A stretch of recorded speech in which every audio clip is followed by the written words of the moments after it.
வீட்டு தோட்டத்தில் டிடிஎஸ் அதிகமாக இருந்ததுனால மண் மேலெல்லாம் ஒரு மாதிரி வெள்ளை வெள்ளையாக படிஞ்சிக்கிட்டு இருக்கும், செடி வளர்ச்சியும் கம்மியாக இருந்ததுங்க.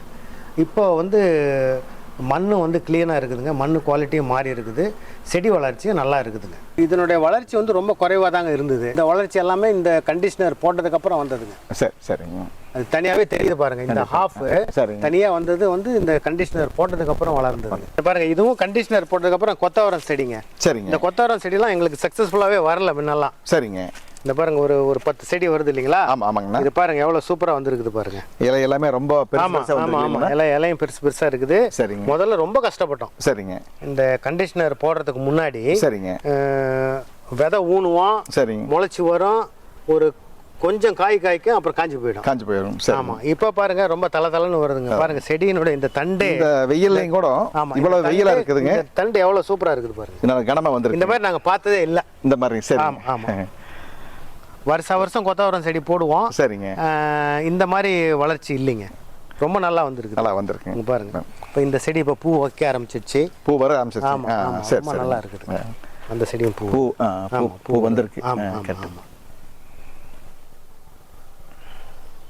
இந்த கீரையுமே நல்லா இது இப்போ என் ஹைட்டுக்கு வந்ததுங்க. நாங்கள் இப்போ பாருங்க இதை பிடிங்கி போட்டுருக்கிறோம். அப்படிங்களா? எங்கள் ஹைட்டுக்கு வந்து இது என்ன கீரைங்க? இது வந்து புளிச்சக்கீரைன்னு சொல்லுவாங்க. புளிச்சக்கீரைங்க. சரிங்க. இப்போ முன்னாடி பெருசாக வராதுங்களாண்ணா? ஆமாம், முன்னாடி வராதுங்க. பாருங்க இது இப்போ இது பிடுங்கினது நாங்கள் சமைச்சிட்டோம். சரிங்க.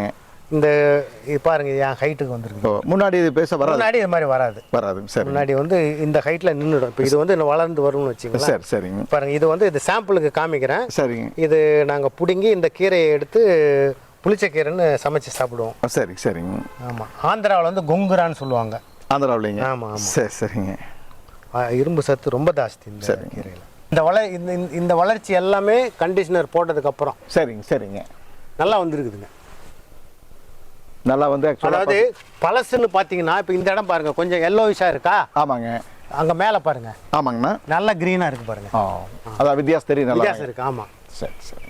இது வந்து பழைய கிளை. இந்த கீழே இருக்கிறதுலாம் பழைய கிளை. மேலே வந்துருக்கிறதெல்லாம் புதுசு.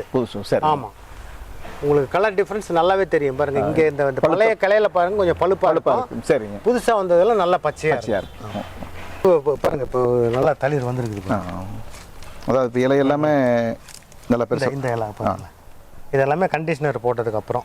முன்னாடி என்ன இப்படி முன்னாடி பாருங்க இது வந்து பழசு. சரிங்க.